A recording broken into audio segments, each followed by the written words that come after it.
April 7, 1945, 12:32 p.m. East China Sea, 200 miles southwest of Kyushu, Japan. Rear Admiral Kasuku Aruga stands on the bridge of the battleship Yamato, the largest warship ever built by any nation, watching the sky darken with American aircraft.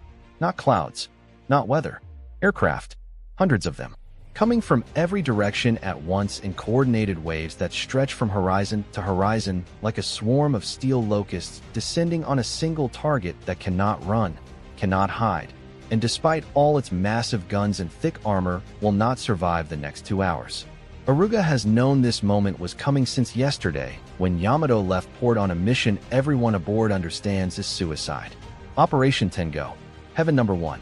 The final sortie of the Imperial Japanese Navy's last operational capital ship, sent on a one-way mission to Okinawa with barely enough fuel for the voyage there and none for return, ordered to beach itself on Okinawa's shores and use its massive 18-1-inch guns as shore batteries until destroyed, taking as many American invasion forces with it as possible before the end. It's a mission designed by desperate men who have run out of rational options and are now grasping at gestures. The entire plan is madness.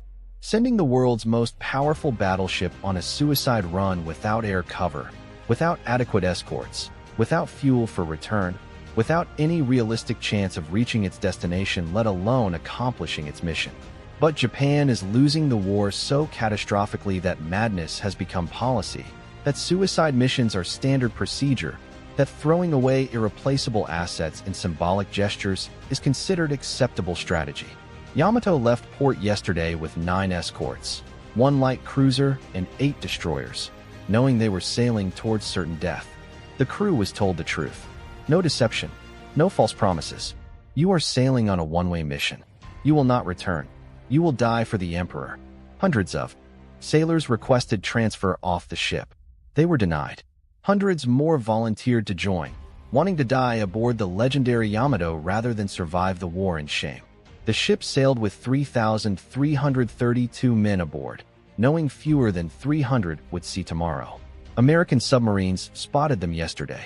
American reconnaissance planes tracked them through the night. American carriers launched strike packages at dawn. And now, at 12:32 p.m. on April 7th, approximately 400 American aircraft from multiple carrier groups are beginning the most one-sided naval battle in history. A 2-hour execution where aircraft will demonstrate conclusively that the era of battleship supremacy is over, that aircraft carriers have made surface warships obsolete, that Yamato's thick armor and massive guns mean nothing against coordinated air attack. The first wave arrives now. Approximately 150 aircraft, dive bombers, torpedo bombers, fighters providing cover. They don't attack immediately. They circle, assessing, coordinating, waiting for the second and third waves to arrive so they can attack simultaneously from multiple directions and overwhelm Yamato's anti-aircraft defenses through sheer numbers. Aruga watches them circle like sharks circling wounded prey. He knows what's coming, knows his ship cannot survive, knows every man on this bridge will be dead in 2 hours. But he's Japanese, he's samurai tradition, he's Imperial Navy, and he'll fight until Yamato sinks beneath him or fire consumes him or the Emperor's portrait that hangs in his cabin goes down with the ship. He gives the order to open fire. Yamato's anti-aircraft batteries, 150 guns ranging from 25mm to 5-inch, begin throwing up walls of explosive shells and tracer fire that turn the sky into a steel curtain. The noise is overwhelming. The vibration shakes the entire ship. Thousands of shells per minute fill the air with hot metal and explosive fury that should be deadly to aircraft made of aluminum and fabric. Should be. But the Americans don't attack the way they're supposed to. Don't fly straight lines that anti-aircraft fire can predict. They attack in coordinated waves from multiple directions simultaneously, forcing Yamato's gunners to choose which threats to engage while other threats press home their attacks.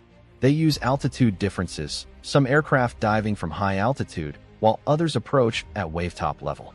They use timing, arriving in staggered waves that give Yamato's crews no time to reload, reposition, reorganize between attacks.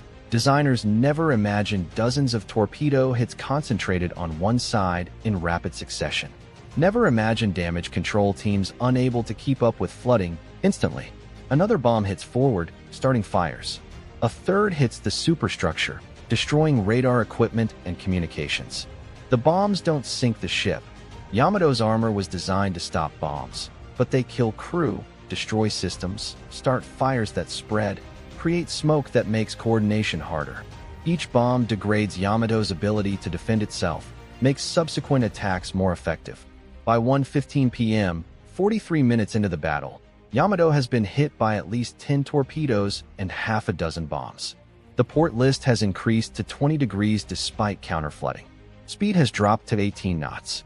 Fires rage across multiple decks. Hundreds of crew are dead. The ship is dying, just taking time to realize it. But the Americans aren't finished. The second and third waves are just arriving. Captain Tamichi Hara, commanding one of Yamato's escort destroyers, watches the slaughter from his bridge and understands what he's witnessing. This isn't a naval battle. This is an execution. The Americans aren't testing Yamato's defenses or probing for weaknesses. They're systematically destroying the ship through overwhelming force applied with industrial efficiency. Every attack is coordinated. Every torpedo and bomb is aimed to maximize cumulative damage. This is modern warfare, not heroic combat between equally matched opponents, but mechanized killing where one side has overwhelming technological and numerical advantage and uses it mercilessly. Hara's destroyer has shot down maybe 3 American aircraft. A trivial exchange rate. The Americans are losing planes they can replace within days from carriers that can launch new strikes within hours. Yamato is losing its only life, its irreplaceable existence, the embodiment of 30 years of Japanese naval tradition and engineering prowess being systematically dismantled by aircraft that individually couldn't scratch Yamato's armor, but collectively are tearing the ship apart through sheer numbers and coordination. At 1:23 p.m., the list reaches 30 degrees. Yamato is rolling onto its side like a dying whale, armor that was designed to protect the ship from horizontal threats, now facing skyward uselessly, while the vulnerable underside is increasingly exposed. Sailors on deck are losing their footing, sliding across steel plating as the ship's angle increases. Below decks, damage control parties are abandoning flooded compartments, accepting that sections of the ship are lost, focusing on keeping enough of the vessel afloat to continue fighting even though everyone knows fighting is pointless, that death is inevitable, that these are the last minutes of their lives. Aruga maintains position on the bridge, gripping the railing as the deck tilts beneath him.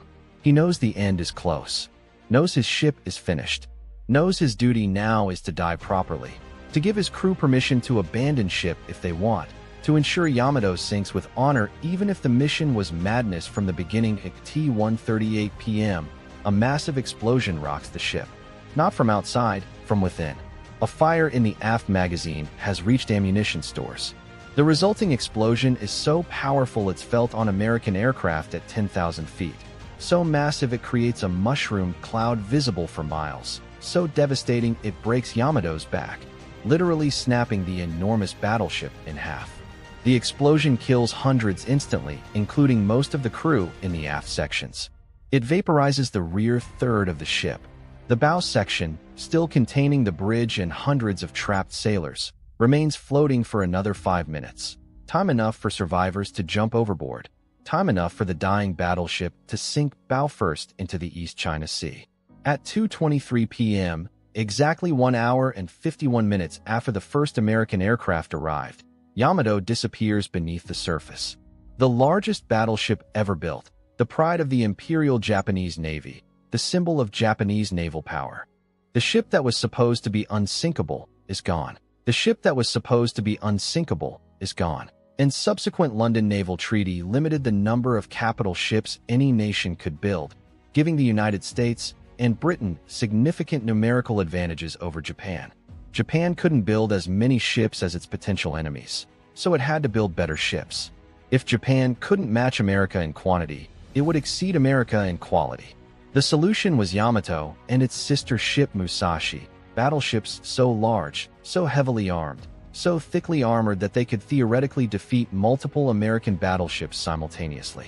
Yamato's main guns were 1 inches in diameter, larger than any guns on any other ship in any navy. Its armor was up to 26 inches thick in critical areas, designed to stop shells from any existing naval gun. Its displacement was 72,000 tons, making it 20,000 tons heavier than America's Iowa-class battleships. The theory was that in a battleship versus battleship engagement, Yamato could defeat any opponent and survive engagement with multiple opponents. Japanese naval doctrine in the 1930s assumed that future wars would be decided by surface engagements where battleships faced each other in traditional naval battles. Yamato was designed to dominate those engagements. But that doctrine was obsolete before Yamato even launched in 1940.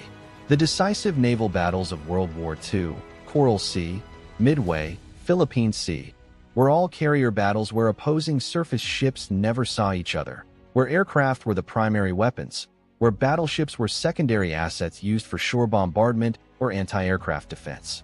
Yamato fought in several battles during the war, but never engaged another battleship, never used its massive main guns against surface targets, spent most of its career conserving fuel at anchorage because Japan couldn't spare the oil to operate such a massive ship. By April 1945, Yamato was an expensive relic from an obsolete era. Japan had lost most of its carriers. American forces were closing in on the home islands. The war was lost, and Yamato sat in port, consuming resources, representing a failed doctrine, a monument to strategic miscalculation. Operation Tengo was a desperate attempt to give Yamato's existence meaning through death. If the ship couldn't win battles, it could at least die gloriously. If it couldn't help Japan win the war, it could at least demonstrate Japanese warrior spirit by going down fighting. The mission was militarily worthless. One battleship beaching itself on Okinawa wouldn't stop the American invasion, but symbolically it represented defiance, the samurai code of death before surrender, the cultural preference for heroic failure over ignoble survival. But even this symbolic gesture failed. Yamato didn't reach Okinawa, didn't beach itself for last stand combat, didn't get to use its enormous guns against ground targets. It was destroyed in open ocean by aircraft, sunk without firing its main guns once during the entire battle, defeated so completely and systematically that its destruction became humiliation rather than glorious death. The Americans who attacked Yamato weren't trying to humiliate Japan or prove the superiority of carrier aviation. They were simply executing a military mission using the most effective tactics available. But the result proved conclusively what naval theorists had been arguing since Billy Mitchell sank captured German battleships in demonstration attacks in 1921, that aircraft had made battleships obsolete, that armor thickness couldn't compensate for vulnerability to aerial attack, that future naval power belonged to carriers and aircraft rather than big guns and thick armor. Yamato's destruction provided the empirical evidence. One battleship, the largest and most powerful ever built, with massive guns and thick armor designed specifically to survive combat, was destroyed by aircraft in less than 2 hours while sinking only a handful of attackers. The kill ratio was so one-sided that it eliminated any remaining doubt. Battleships could not survive in an environment with hostile aircraft unless provided with extensive air cover, and even then they were vulnerable. Post-war naval doctrine was fundamentally shaped by Yamato's destruction. No Navy built new battleships after World War II. America's Iowa-class battleships were brought out of mothballs periodically for shore bombardment missions, but never as primary capital ships. Britain's battleships were scrapped. The few battleships that remained in service were converted to missile platforms or specialized roles. The battleship era was over, killed definitively in the East China Sea on April 7, 1945. The survivors of Yamato, the 277 men pulled from the water by escort destroyers, spent decades processing what they'd experienced. Many struggled with survivor's guilt, wondering why they lived when 3,000 comrades died. Some questioned whether the mission was justified, whether sending Yamato on a suicide run without adequate support or realistic objectives was wise strategy or wasteful gesture. Captain Tamichi Hara, who survived the battle commanding the destroyer Yahagi, wrote in his post-war memoir, "Yamato's end was inevitable from the moment it left port. We all knew it. But we sailed anyway because in April 1945, inevitable death had become normal for the Imperial Japanese Navy. What shocked me wasn't that Yamato was destroyed, but how completely it was destroyed, how helpless it was despite all its massive guns and thick armor, how easily aircraft defeated what was supposed to be the ultimate surface combatant. Meet Tsuru Yoshida, one of Yamato's surviving junior officers, spent decades researching and writing about the battle. His book, Requiem for Battleship Yamato, became the definitive Japanese account of the ship's final mission. He concluded, Yamato was obsolete before it launched. Its destruction proved what visionaries had predicted, that carriers and aircraft were the future of naval warfare, that battleships were dinosaurs facing extinction. We died on Yamato defending a concept that no longer applied to modern warfare. The American aircrews who attacked Yamato had different perspectives. Many were simply executing a dangerous mission, attacking a heavily defended target, losing comrades to anti-aircraft fire, relieved when the mission ended successfully. But some understood the historical significance. Lieutenant Commander John O'Neill, who led one of the strike packages from USS Hornet, wrote in his after-action report, "We attacked the largest battleship ever built with conventional aircraft and sank it in less than 2 hours." This demonstrates conclusively that aircraft carriers have replaced battleships as the primary capital ships of any navy. Future naval doctrine must be built around carrier aviation, not surface warfare. Admiral Mark Mitcher, commanding Task Force 58, which provided the aircraft that sank Yamato, was more blunt in his assessment. Yamato's destruction proves that the big gun battleship has been made obsolete by carrier-based air power. We sank it without risking any of our capital ships, without bringing it within gun range, without engaging in surface combat. Aircraft are now the primary naval weapon. The strategic implications extended beyond naval doctrine to broader military thinking. If battleships, the most heavily armed and armored platforms in any military, could be destroyed so easily by aircraft, what did that say about other surface targets? How vulnerable were tank formations to air attack? How defensible were fortifications against precision bombing? How much did armor matter when aircraft could attack from angles armor couldn't protect? These questions would shape military doctrine for decades. The post-war period saw enormous investment in air power, development of jet aircraft, creation of strategic bomber commands, deployment of aircraft carriers as the primary capital ships of major navies. Surface warfare didn't disappear, but it was subordinated to air warfare, redesigned to support air operations or survive in air-contested environments. Modern naval warfare reflects lessons learned from Yamato's destruction. Carriers are the centerpiece of naval power projection. Surface combatants exist primarily to protect carriers from air, surface, and submarine threats. No navy builds battleships. Even the most powerful surface combatants, guided missile cruisers and destroyers, are designed primarily for anti-aircraft and anti-missile defense rather than surface-to-surface combat. The 2 hours when 400 American aircraft systematically destroyed Yamato didn't just sink one ship. It sank an entire concept of naval warfare, proved conclusively that a 150-year era of battleship supremacy had ended, established carrier aviation as the foundation of modern naval power, and demonstrated that no amount of armor or firepower could compensate for vulnerability to aerial attack.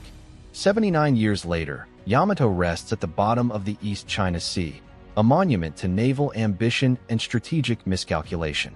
Its wreckage was discovered in 1985, lying in pieces approximately 1,000 feet below the surface, its massive guns still visible, its armor still intact despite decades underwater, the physical embodiment of power that was rendered irrelevant by technological change. The ship's bell was recovered and placed in a museum in Kure, Japan, the city where Yamato was built. Every April 7th, survivors and families of the dead gather there to commemorate the battle, remember the 3,055 men who died, and reflect on what their sacrifice represented. Not victory or successful defense, but the end of an era, the definitive proof that the age of battleship supremacy was over. That naval warfare had fundamentally changed in ways that made Yamato's massive guns and thick armor meaningless against coordinated air attack. The lesson of Yamato remains relevant today. Military technology evolves. Doctrines that were effective become obsolete.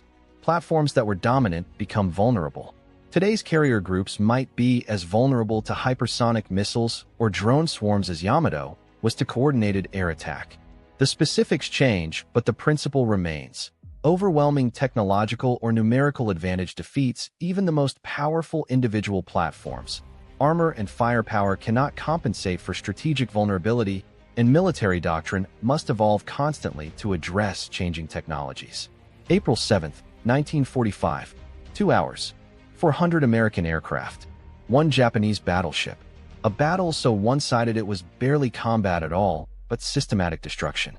And in those 2 hours, naval warfare changed forever. The battleship era ended definitively. Carrier aviation was established as supreme, and Yamato became a symbol not of Japanese naval power, but of the price of fighting with obsolete doctrine against enemies who had adapted to technological change. 3,000 men died learning that lesson. Tens of thousands more died in subsequent naval operations conducted according to doctrine shaped by what happened when aircraft met battleship and aircraft won decisively. The strategic implications rippled through decades of military thinking, shaped Cold War naval doctrine, influenced modern naval architecture, and established principles that govern maritime warfare today. Yamato's final battle lasted 1 hour and 51 minutes from first attack to final sinking. But its impact on naval warfare is permanent, a historical turning point as significant as the transition from sail to steam, from wooden ships to ironclads, from surface combat to carrier aviation. The age of the battleship ended in the East China Sea when the largest and most powerful battleship ever built was systematically destroyed by aircraft that individually couldn't scratch its armor but collectively rendered it obsolete. That's the story of Yamato versus 400 American planes. Not a heroic last stand, not a close battle, but a systematic execution that proved conclusively that one era of warfare had ended and another had begun. That Yamato's massive guns and thick armor meant nothing against coordinated air attack, that the future of naval warfare belonged to carriers and aircraft rather than big guns and thick armor. 2 hours. 1 ship destroyed. An entire military doctrine rendered obsolete. And naval warfare changed forever because 400 American aircraft proved what theorists had argued for decades, that the battleship era was over, definitively and permanently ended by carrier-based air power that could destroy even the most powerful surface combatant without risking surface engagement. Yamato sank, taking 3,055 men with it, ending not just their lives, but an entire era of naval warfare that had dominated the seas for a century and a half. The battleship age died with Yamato on April 7, 1945, killed by aircraft that proved larger guns and thicker armor meant nothing against enemies who could attack from dimensions battleships couldn't adequately defend against. That's the lesson. That's the legacy. That's why Yamato's destruction matters beyond the tactical details of how many torpedoes hit where or how long the ship took to sink. It matters because it marks the end of one era and the beginning of another, the moment when naval warfare fundamentally changed from surface combat to carrier aviation, from battleship duels to airstrikes, from the age of armor and big guns to the age of aircraft and missiles. The wreckage lies 1,000 feet down, a monument to the day naval warfare changed forever.